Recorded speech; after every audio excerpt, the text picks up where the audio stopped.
Audit chapter 3, risk assessment and internal control. First, risk assessment में 3 components हैं।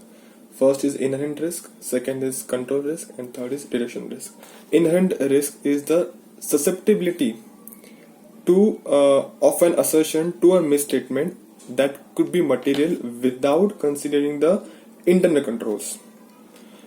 कि कोई assertion है, let's say inventory is valued at cost or NRV which is lower, so उसका NRV is more than the cost. If we say then that means that assertion is कि उसका NRV उसके cost से ज्यादा है, तो क्या वो assertion के ऊपर कोई आपकी susceptibility है क्या, that it could be material, तो वो that is inherent risk। मतलब इन्वेंट्री के अंदर इनहेरेंट रिस्क है कि भाई इन्वेंट्री में भी ओवरस्टेटेड, तो inherent risk is inherent risk is addressed at both the financial statement level and at assertion level. So ये जो इनहेरेंट रिस्क आती है वो सॉकर से आती है। सॉकर मतलब साइज, ऑपरेशन, कॉम्प्लेक्सिटी, एंटिटी का नेचर ऑफ बिजनेस से वैसा है, लीगल रेगुलेटरी रिक्वायरमेंट, मतलब वो इनबिल्ट रहती है इनहेरेंट रिस्क।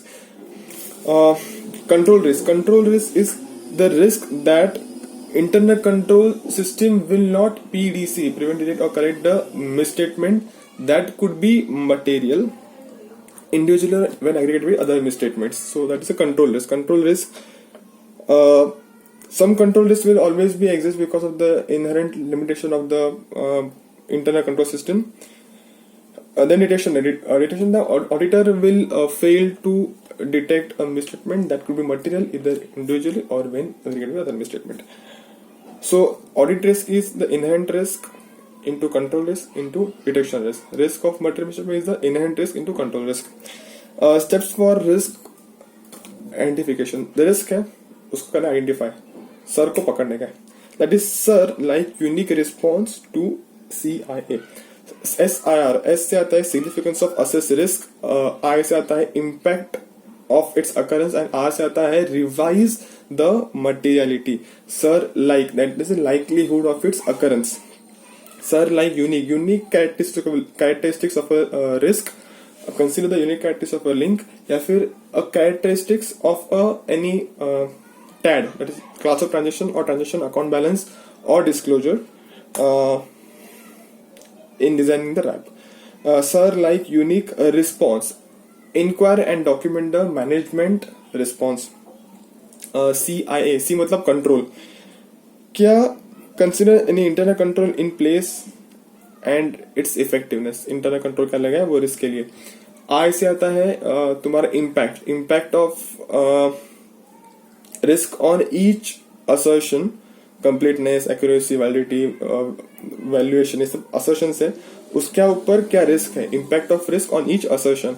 एंड CIA से आता है assertions, that is document assertions affected. So sir like unique response to CIA.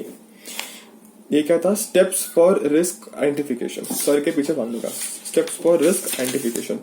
Then indicators of possible potential misstatements. Indicators of possible potential misstatements बोलेंगे हम लोग, existence of incomplete records and procedures. Existence of incomplete records and procedures, that is complete मतलब completeness, existence, records and recording and cutoff procedures.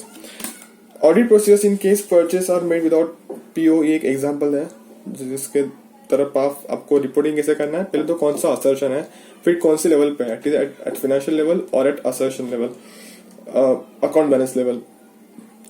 Then you will write कि कौन से account balance affect हुए and you will write the audit procedure need to be performed. ये उसका format है basically answer का। Steps in conduct of risk based audit. Risk based audit मतलब हम लोग प्योरली क्या करेंगे, पहले रोमम रिस्क को असेस करेंगे और उसको रिस्पॉन्स करने के लिए हम लोग सिर्फ ऑडिट प्रोसीजर परफॉर्म करेंगे और उसके हिसाब से हम लोग अपना ऑडिट रिपोर्ट दे देंगे। मतलब रिस्क के बेसिस पे हम लोग ऑडिट करेंगे, पूरा ऐसा एसेस कुछ नहीं करेंगे। That is risk based audit, this is the most recent one और जो हम लोग नॉर्मली करते हैं। उसमें रैप आता है और रिस्क रिस्पॉन्स दैट इज फैप आता है, ऐसे 330 और ऐसे 315 आता है। Some of the matters auditor should consider when planning the audit procedures involved. Audit procedure auditor should consider the when planning the audit procedure. Audit procedure plan करते हो कौन से मैटर्स देखोगे। देखो मेरे को ऑडिट प्रोसीजर करना है, मेरे पास एक ऑप्शन है कि भाई मैं सब्सटैंटिव ऑडिट प्रोसीजर यूज करूं या फिर मैं एनालिटिकल ऑडिट प्रोसीजर यूज करूं, मैं फर्दर ऑडिट प्रोसीजर यूज करूं कि क्या? मतलब देखो, फर्स्ट बोलता हूं substantive not enough. Substantive not enough मतलब ये क्या? assertion that could be addressed by substantive procedures alone, sorry, assertion that cannot be addressed to substantive procedures alone, that is substantive not enough. Second, I say I can reduce a scope of substantive procedures by testing internal control. Existence of internal control and its testing could reduce the scope and need of substantive procedure. So my second point is substantive procedure can be reduced. Third is do substantive analytical procedure that can reduce the scope of other audit procedures. And fourth, I say need to perform the further audit procedures where potential of management overhead of controls वगैरह possible है, fraud areas है, वहाँ पे FAB करो. And last one is the need to perform specific procedures to address significant risk. ये particular risk है, उसके लिए ये dedicated audit procedure ये separately ऐसा ये. तो first point was substantive not enough. Second, substantive can be reduced. Third is do analytical procedure. Fourth one is FAB, and the last one is specific audit procedure for the significant risk. And last point is reporting. तो यहाँ पे पूरा अपना था about RAP. Next is on internal controls. Internal controls में first 2 points is on objectives. Objectives of internal control on accounting system. And दूसरा question is accounting control objective. So when I say that control objectives on accounting system, थोड़ा theoretically याद रखना कि ये बोलता है transaction, asset. So transactions are properly authorized, promptly recorded, assets are safeguarded, and fourth one is assets are verified at reasonable intervals. कोई discrepancy है तो properly dealt किया है.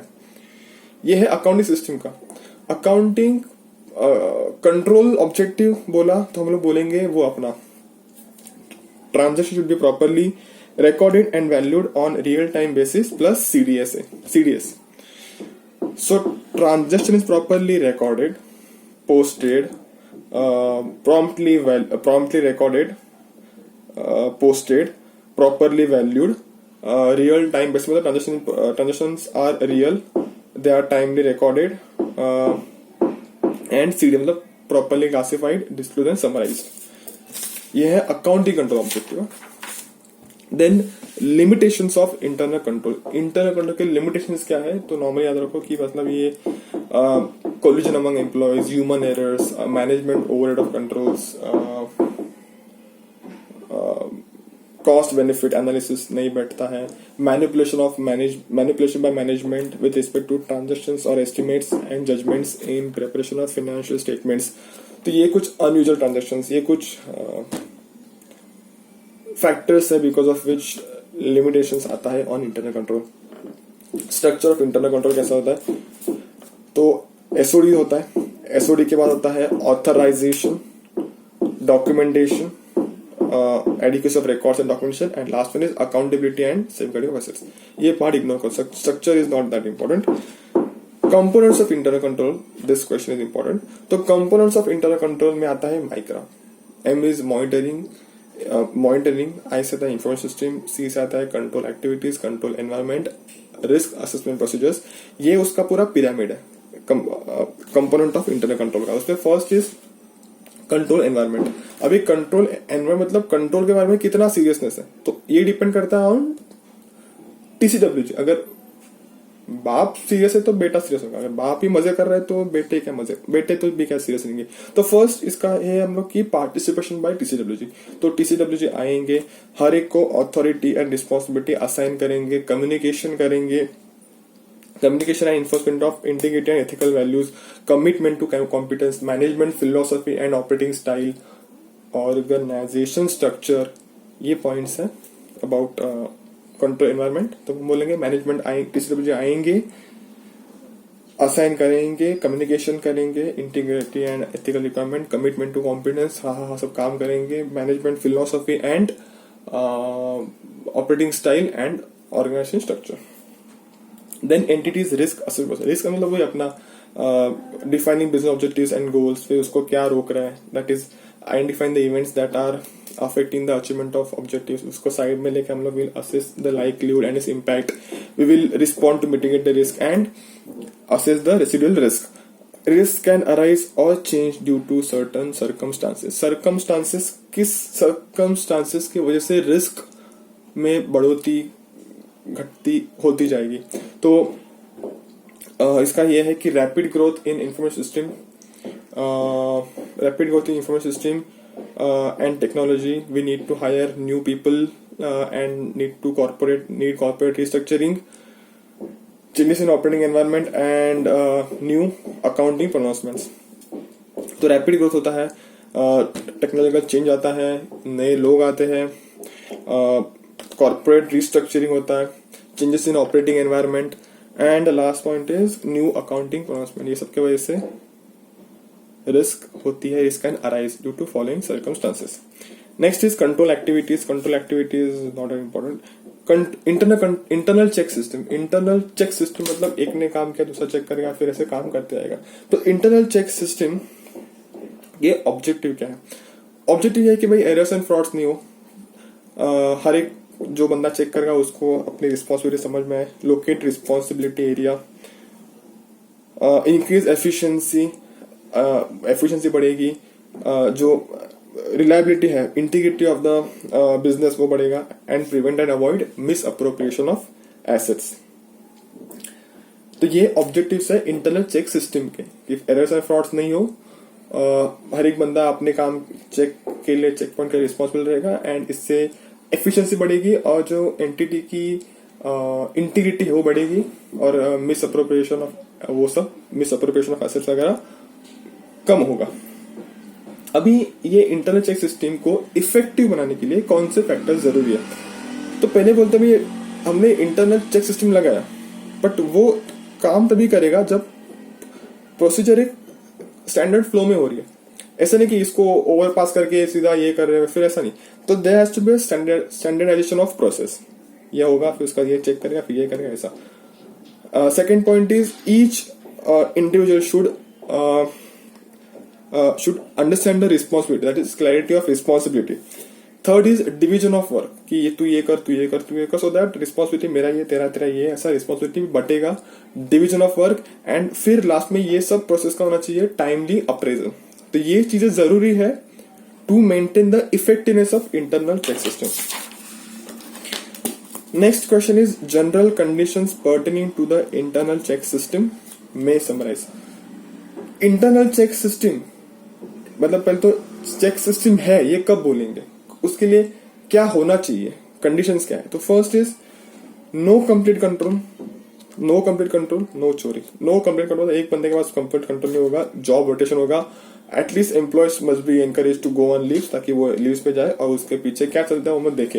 तो encourage employees to go on leaves. No चोरी मतलब person with the physical verification shall not be given access to the books of accounts. Account control for each class of transaction, budgetary control, mechanical device to prevent misappropriation of cash, like जैसे ही cash counter के अंदर enter कर रहे हैं, बाहर कर रहे हैं, एक बजर बजना चाहिए. दैट इज एक मैकेनिकल डिवाइस लगाओ to prevent misappropriation of cash. तो ये नो कंप्लीट कंट्रोल, नो चोरी. Next is about SOPs. SOPs की बात है तो ये बोलेंगे IT control, IT companies. SOPs कहाँ पे होते हैं? आईटी कंपनी में होते हैं. तो एसओपीज मतलब आईटी कंपनी के अंदर ना एसओपीज तो इतने अच्छे नहीं होते, इसलिए वहां पे जॉब करना बहुत रिस्की है. तो आईटी कंट्रोल मतलब आईटी कंपनी मतलब IT based controls, like embedded IT controls with in the application other than depending on humans. आप अगर कोई पासवर्ड डालो एप्लीकेशन के अंदर, ये चेक करो ताकि वहां पे ह्यूमन का इंटरवेंशन कम आए. So IT-based controls, embedded control within the system instead of depending upon the humans. Then IT company in the job, that is job responsibility, job rotation, segregation of job responsibilities. No two persons shall conduct the same commercial activity. दो लोग अलग अलग करेंगे. Job rotation in sensitive areas. And last point is enterprise risk management. Enterprise risk management. The organization should have robust process to identify and mitigate risk. That is entity risk management. Next is material weakness, very important. Material weakness मतलब क्या, अगर auditor को लगता है कि भाई ये area में मटेरियल वीकनेसेस है, इंटरनल कंट्रोल्स के अंदर वीकनेसेस है, तो वो मैनेजमेंट को रिपोर्ट करेगा। So material weaknesses are defined as absence of adequate controls in the flow of transaction, absence of adequate control in the flow of transaction that may lead to possibility of errors or frauds in the FS of entity. The possibility of absence of adequate control on flow of transaction that may increase the possibility of errors or frauds in the financial statement of the entity. Now important points with regard to such letter. Letter में हम लोग पहले सबसे लिखेंगे that indicate the fact that the auditor's procedure is not designed to identify the weaknesses. Only those weaknesses which have come to the attention of auditor are being discussed below. ऐसा पहला देखिए disclosure. Second thing, आप जो भी आपको weakness मिले वो list down करोगे, उसके साथ आप दोगे सजेशंस। उससे क्या होगा, ये वैल्यूएबल बनेगा for the management. So this letter will serve as a valuable reference document for the management to maintain and revise the system वगैरह वगैरह। And fourth point is the letter will also serve to minimize the legal liability or any loss arising due to such weakness in internal control. The first point is that disclaimer, second वो list of weaknesses, suggestions, then valuable reference document, and last point is legal liability या फिर कोई loss हो रहा है उस internal control की weakness की वजह से, तो वो minimize हो सके। Next point is on COSO and COCO, COBIT and SOX that you can just read for MCQ purpose.